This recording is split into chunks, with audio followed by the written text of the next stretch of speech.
Good day, everybody, and welcome to the Board Game Museum's Top 100 Vintage Board Games. And today we are going to be looking at the numbers 80 through 71. I just want to make a little clarification. I had said in the intro that I wasn't going to be putting any mass market games on this list, but I found a couple of games that are versions of those that I thought were different enough to go ahead and put on the list. I really like them, and I don't think they were big sellers, but I want to put them on the list anyway just because they're unique. Okay, let's get started. Number 80 is one such game, and it is called Clue FX. In Clue FX, you're going to be trying to figure out who murdered Mr. Body, and you've got a bunch of characters you can choose from. This is an electronic version of the game, and you'll have a butler that's going to be helping you move along. And the cool thing about this game is that you can play it with two players. This is a nice board. It's got some nice components. The electronic component is really neat. I like the way this game plays. It plays a little faster than regular Clue. And I like the different characters and the layout of the board. Check out Clue FX. That's a pretty cool version. Number 79 is a football game called Battle Ball. And in Battle Ball, this is futuristic, as they say. You're going to have a bunch of different types of players on each side of the field, and each of them are going to have a different die that you can roll. And ultimately, what you're going to be trying to do is you're going to be trying to score 2 touchdowns. Now, there's a beginner version and an advanced version, and the advanced version will allow you to pass the ball. This is another very cool game. The miniatures look great. The board is big. Big board. And I like the way the game plays. There's some offense and defensive things that you have to figure out, like which player you're going to use. For example, there's one player that can move up to 20 spaces. Defensively, he's not that strong. And on the other side, there's some players that are very strong defensively, but they can't really move that well. So a lot of times you're having to figure out where you want to place your players because you got to be careful because one of those players can zip right past you right into the goal line. So there's a lot of battling going on, and there's carnage tokens, and it's a cool little game, Battle Ball. Number 78 is a game that my friend Matt gave me, and it is called Escape the Mad Mummy. Escape the Mad Mummy is a kid's game, and the object of this game is you're going to try to get 5 treasures out of the mummy's tomb first. Now, the cool thing about this game is in the very beginning, it folds up into a 3D pyramid, and then you're going to unfold, and it's going to reveal the game board.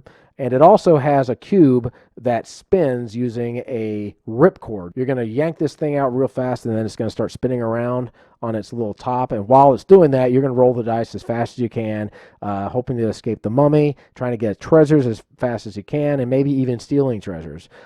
This is a very light game. Obviously, it's a kid's game, but it's fun. It definitely is a head turner, and I like games like this where it's kind of chaotic, and you're just rolling and moving, and hoping that nothing bad happens to you.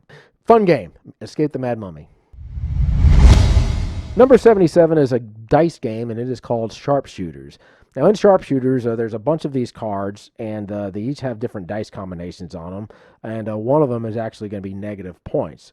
But what you're trying to do is you're going to have a certain amount of dice that you're going to roll, and you're going to be placing them on the different dice, trying to maybe complete a combination. But here's the catch. You're trying to figure out whether or not you want to stop placing dice on some of these combinations because you may not have enough dice to finish it, and you've got other players that may very well roll the numbers they need in order to complete the combination and get the points. And then, of course, you have the anticipation when you just have one number left to get and you've got the die and everyone's looking and hoping that you don't get it, and bam, you end up getting it. So, yeah, it's a very good game. Now, the cool thing is you can also score negative points. There's combinations, like if you accidentally roll a die, and you have to place a die if you roll, then you're going to end up getting negative points. So that's a pretty cool idea there for that game. So Sharpshooters. Number 76 is a shopping game, and it is called Bargain Hunter. In Bargain Hunter, you're going to be receiving a list of sorts, and you have to try to get all the items on the list. And there's a whole bunch of different stores. You've got all kinds of different prices on these different items, but the prices can change throughout the game. And there's also cards that you can draw that can either help you or they can hurt you. Some of the cards can be coupons, extra money. Now, you're going to start the game with a certain amount of money. It's not going to be enough for you to finish the game. Eventually, you're going to have to use your credit card. And it has a cool old school little credit card machine. But in order to win the game, not only do you have to have all of the items, but you also have to have your credit card paid off. So, cool little game. A lot of back and forth. Bargain Hunter. Number 75 is a 3M bookshelf game, and it is called Twixt. Now, in Twixt, you're going to be trying to get one line from one side of your board to the other, and your opponent is going to be trying to do the same thing. So not only are you trying to finish your line, but your opponent is also trying to do the same thing, and you're having to try to prevent him from finishing his first. Now, you can place pegs wherever you want to on the board, and then once you're able to connect the pegs, you're going to go ahead and connect them. But this is a game of strategy for sure, because it's not so easy trying to get a line across the board when your opponent is doing the same thing and trying to block you. This is a classic game from 3M. This is not a game we've played a lot. It probably would be higher up on the rankings if I had played it more. But as it is, I definitely would recommend this game for anyone who likes strategy games. It's Twixt. Number 74 is another light strategy game, and it is called Exit. In Exit, you're going to be receiving these discs, and you're going to be trying to get 6 of your discs off of this maze board, and the way you're going to be moving this disc is by tilting it in a certain direction. Now, interestingly enough, once you tilt it to try to move your disc closer to the entrance, all of the other discs are also going to move. So you may end up helping your opponent while you're trying to help yourself. So there's some strategy in this game. It's a cool element having a board that tilts, and you're just having to try to make sure that you don't end up helping your opponent out too much, if at all. But this is a light strategy game, and it's one we enjoy. It's called Exit. Number 73 is an electronic game called Lost Treasure.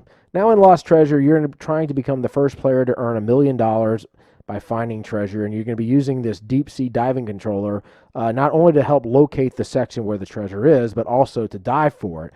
Now when you're diving, there's 9 sections in this certain area where the treasure can be, and not only are you trying to search for it, but you're having to watch your air too, because if you end up running out of air, any treasure you found is going to go back into the bottom. But even if you're able to get the treasure and then the unit's going to tell you how much you got, you can still get pirated by the other players and lose the treasure because you have to get it to a certain port. So very fun game. You're basically having to look for things, and then you're hoping that you can escape with the treasure and trying to steal the treasure and everything like that. It's very cool. Lost Treasure is a board game that I owned as a kid, and it is called Advanced to Boardwalk.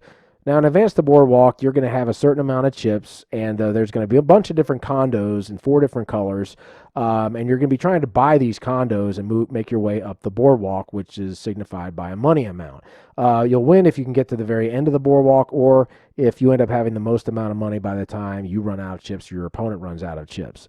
And now ownership can change rather easily. Then you also have cards you can use, like the hurricanes and the insurance cards and cash shortage cards to try to mess your opponent up or to try to help you. This is a cool little strategy game. It's light strategy, but when you see these types of games, they don't look so difficult, but there's a lot more to them when you start to play them. And this is one of those games. It's a fun game, Advanced to Boardwalk. And finally, number 71 is a word game called Overturn. Now, this game plays a lot like Othello, only with letters. And what you're going to be doing is you've got a board that's got 8 tiles on it that are filled with letters, and you're going to be using these rings on those letters to form words. And then afterwards, your opponent's going to go, and he's going to be able to use any of the letters in your word to form a new word. Now, when he does that, he's going to flip his ring over to his color, and he's going to be able to score points like that, and you're going to lose points. So it plays a lot like Othello. Very cool idea. Othello is a classic game, and it's a game my wife and I like. This game can go back and forth rather easily. It's really Othello with words, and it's rather fun. Another cool thing is there's 2 stacks of tiles, and once you finish the first game, you can remove those 8 tiles, and there'll be another 8 tiles waiting for you for your next game. So that's pretty cool. That is Overturn. Okay, folks, that does it for us this time. We will be doing numbers 70 through 61 next. Keep on gaming. We'll see you soon.